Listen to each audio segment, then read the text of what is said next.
Bismillahirrahmanirrahim. Assalamualaikum warahmatullahi wabarakatuh. Alhamdulillah wassalatu wassalamu ala Rasulillah sayyidina Muhammad bin Abdullah wa ala alihi wa ashabihi wa man wala wa la quwwata illa billah. Amma ba'd. Nawaitu ta'allum wa ta'lim wa al-ifadah wal istifadah wal hatta la tamassuki bi kitabihi wa sunnati rasulih wa tidalata al-huda wa du'a ila al-khair maradati wa thawabi. Qala al-mu'allif rahimahullah wa nafa'ana bihi wa bi'ulumihi ila وبعلومه في الدارين آمين إلى أن قال وقال نبي الله عليه الصلاة والسلام. Kita insyaallah pada saat ini membahas masalah tentang hubud dunia, ya, tetap kepada hubud dunia, dan berkata bagi Nabi sallallahu alaihi wasallam, hubud dunia ra'su kulli khati'ah. Cinta kepada dunia termasuk daripada pangkal daripada segala kesusahan.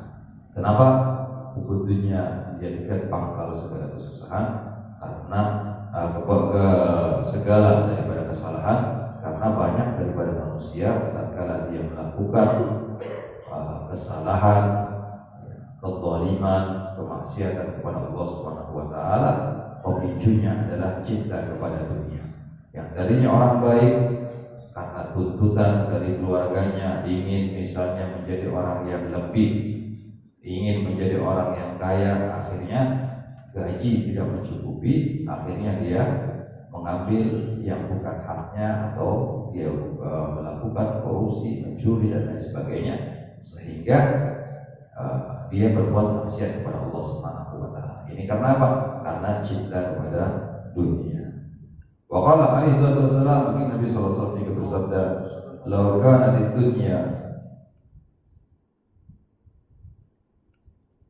kanat dunya tuzam indallah janaha ba'udatin ma saqa kafiran minha syurbatan." Kalau seandainya, kata bagi Nabi sallallahu alaihi wasallam, dunia ini ditimbang dan ada harganya di sisi Allah Subhanahu wa taala, maka niscaya Allah Subhanahu wa taala tidak akan memberikan minum kepada orang yang kafir setitik daripada air yang Allah ciptakan. Jadi kalau seandainya ada harganya dunia itu, maka orang kafir diberi satu tetes air itu suruh bayar sama Allah Subhanahu wa taala, tidak bakal diberikan oleh Allah Subhanahu wa taala, karena air ada harganya. Karena dunia ini tidak ada harganya, maka siapapun yang mau mengambil dunia dipersilahkan oleh Allah Subhanahu wa taala. Bahkan tidak heran orang yang bermaksiat, orang yang tidak beriman kepada Allah Subhanahu wa taala, tatkala mereka yang menyelami dunia, mereka mendapatkan lebih banyak bagian dunia daripada kita, daripada orang Islam, umatnya bagi Nabi Muhammad yang betul-betul khusyuk, yang betul-betul taat di dalam beribadah kepada Allah Subhanahu wa taala. Kenapa? Ya, kadang orang bertanya, "Beb, kenapa kok kita ini sholat rajin, doa terus, minta kaya, gak pernah diberi sama Allah Subhanahu wa taala, tapi orang-orang yang kafir gak sholat, gak beriman, tiap hari maksiat, tapi hartanya tambah banyak." Nah itu ya, orang kafir diberikan harta yang banyak, istidraj dari Allah Subhanahu wa taala. Kalau kita orang yang mukmin, emang benar-benar dipilihkan oleh Allah Subhanahu wa taala yang terbaik untuk kita. Mungkin tatkala kita berdoa, kita merasa tidak diijabah doa kita. Padahal di tafsir Abdullah bin Abbas, beliau menafsirkan ayat "Ud'uni astajib lakum", berdoalah kalian maka aku akan ijabah. Ditafsirkan oleh beliau, sungguhnya Allah Subhanahu wa taala itu la yukhliful mi'ad, tidak akan melanggar janjinya. Allah pasti menerima doa-doa hambanya, akan tetapi Allah lebih tahu tentang maslahat kita. Kenapa kita berdoa sekarang tidak diberikan langsung oleh Allah Subhanahu wa taala? Karena Allah lebih tahu maslahat kita. Kalau seandainya orang ini minta kaya misalnya, dia berdoa, kemudian Allah memberikan kekayaan tersebut, maka niscaya ya Allah lebih tahu daripada maslahat daripada hambanya. Mungkin hamba tersebut tatkala mendapatkan kekayaan, dia akan lupa sehingga dia tidak beribadah kepada Allah, bahkan naudzubillah mungkin bisa keluar daripada agama yang diridhoi oleh Allah Subhanahu wa taala karena terlena dengan dunia. Bahkan seorang sufi mengatakan, ya, di dalam kitab Al-Hikam Ibn Atha'il As-Sikandari, ya, Beliau mengatakan kalau seandainya aku ini diberikan atau doaku ini dijawab langsung oleh Allah Subhanahu wa taala, aku merasa takut. Kenapa takut? Karena ya beliau mengatakan karena kalau seandainya aku langsung dijawab doaku oleh Allah Subhanahu wa taala, berarti Allah tidak mau mendengar daripada rintihanku. Kalau sudah Allah tidak mau mendengar rintihanku, ya rayuanku, maka aku sudah tidak disayang lagi oleh Allah Subhanahu wa taala.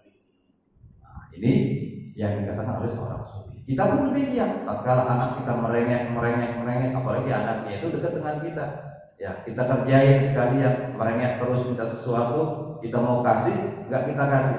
Dia akhirnya merengek terus karena kita senang dengan anak tersebut. Tapi kalau kita nggak senang sama anak kita, ya anak kita menjengkelkan, misalnya dia minta sesuatu, langsung kita beri, kemudian ya kita usir, suruh keluar dari rumah, suruh dia beli apa yang dia inginkan dengan uang yang kita berikan. Sama seperti halnya Allah Subhanahu wa taala tadi yang dikatakan oleh orang sufi. Kalau seandainya dia langsung mendapatkan ijabah dari Allah Subhanahu wa taala, berarti Allah sudah tidak suka kepada dirinya karena tidak mau mendengar rintihan dari hamba tersebut. Naudzubillah. Ya, jadi orang-orang kafir ya diberikan kekayaan oleh Allah Subhanahu wa taala itu sebagai istidraj. Wa qala sallallahu alaihi wasallam, ad-dunya darul man la dar. Dunia itu adalah tempat tinggal, rumah bagi orang yang tidak punya rumah. Wa malun man la mala lahu, dan harta bagi orang yang tidak punya harta. Wala yajma'u man la aqla lahu, dan keduanya itu orang yang tak punya rumah, tak punya harta, berarti ya kedua-duanya itu adalah orang yang tidak punya akal, kata bagi Nabi sallallahu alaihi wasallam. Wa qala alaihi wasallam, bagi Nabi sallallahu alaihi wasallam juga bersabda, dunia mal'unah, dunia itu semuanya dilaknat oleh Allah Subhanahu wa taala. Mal'unun ma fiha illa dzikrullah, semua yang ada di dunia ini dilaknat oleh Allah Subhanahu wa taala illa dzikrullah, kecuali zikir kepada Allah Subhanahu wa taala. Wa 'aliman wa muta'aliman, dan orang yang punya ilmu dan orang yang menuntut ilmu. Semuanya dilaknat oleh Allah Subhanahu wa taala. Yang dirahmati oleh Allah siapa? Orang-orang yang berzikir, orang-orang yang punya ilmu, orang-orang yang belajar ilmu. Mereka lah orang-orang yang hanya mendapatkan rahmatnya Allah Subhanahu wa taala. Kalau lainnya dilaknat oleh Allah atau dijauhkan daripada rahmatnya Allah Subhanahu wa taala. Wa qala alaihi wasallam, bagi Nabi sallallahu alaihi wasallam bersabda, man akhadha minad dunya fawqa ma yafihi akhadha haqqahu wa huwa yashkur. Barang siapa yang mengambil dunia lebih daripada apa yang menjadi kecukupannya, maka sama halnya dia mengambil bagiannya, ya, dan dia mengambil lebihan bagiannya.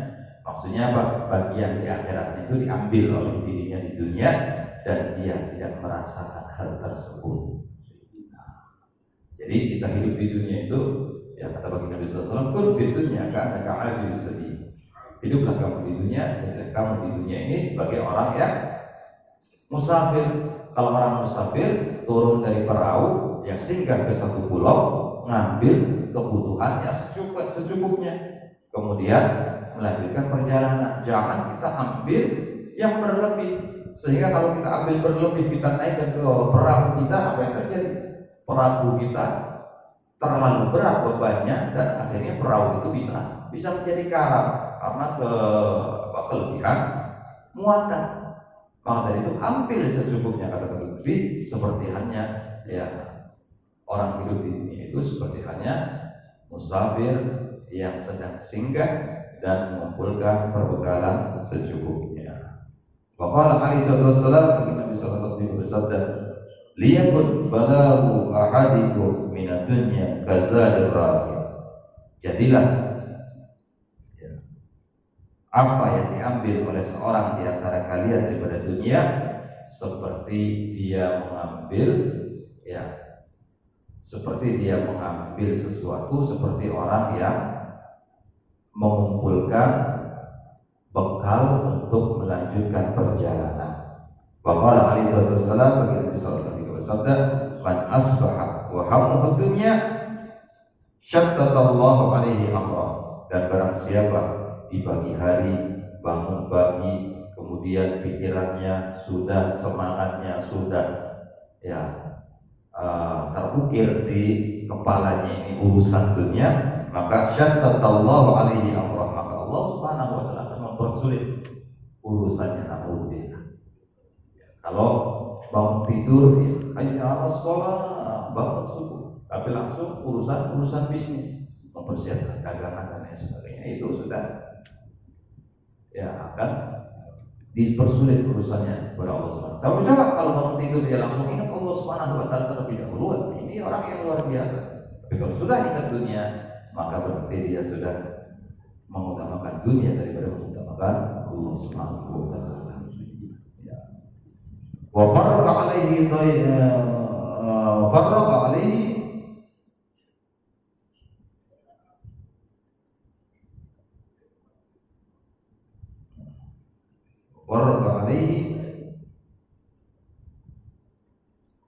doyatu, dan Allah Subhanahu wa taala memisahkan apa yang dia cari. A'udzubillah.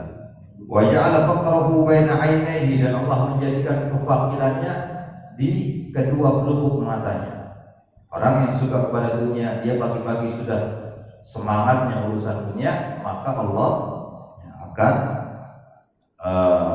menjadikan kefakiran di kedua matanya. Na'udzubillah. Wa lam yatihi minad dunya illa ma kutiba lahu, dan tidak akan diberikan oleh Allah Subhanahu wa taala daripada dunia kecuali yang telah digariskan oleh Allah Subhanahu wa taala.